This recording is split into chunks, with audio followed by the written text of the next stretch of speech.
Aujourd'hui, le marché, effectivement, est un peu marqué par des pratiques commerciales trompeuses et abusives d'un certain nombre de démarcheurs qui agissent pour le compte de concurrents. Ça met les consommateurs dans la difficulté. Nous, on a beaucoup d'appels, on a des milliers de réclamations tous les jours de clients qui nous appellent, qui font état de situations de démarchage qu'ils déplorent. J'avais encore un exemple récemment d'une dame qui était très paniquée parce qu'elle avait donné son chèque à quelqu'un qu'elle croyait agir pour une filiale d'EDF, mais en fait, évidemment, c'était un concurrent. Les législateurs, il y a 10 ans, n'ont pas ouvert le marché pour voir ce genre de pratiques.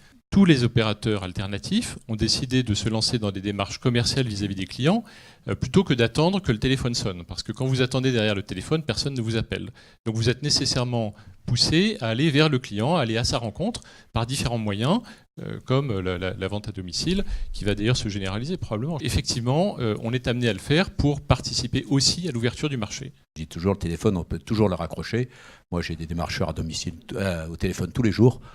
C'est vrai que ça devient fatigant et en fait, ça provoque un phénomène de rejet. Donc il est clair que tous les opérateurs que nous sommes, on préférerait largement que les consommateurs nous appellent, soient demandeurs, qu'ils aient compris qu'il n'y avait aucune contrainte technique, aucune difficulté administrative, aucun risque économique et que les offres alternatives étaient bénéfiques d'un point de vue économique et d'un point de vue pratique. Malheureusement, ce n'est pas le cas. Donc encore une fois, les opérateurs alternatifs non seulement sont contraints de faire ces actions-là, mais en plus sont pointés du doigt quand il y a quelques dérapages. Je pense qu'on est tous d'accord pour le dire.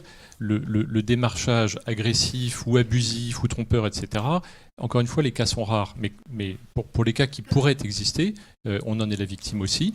Ce sont des problèmes qui desservent la totalité des opérateurs et qui desservent l'ensemble du marché de l'énergie.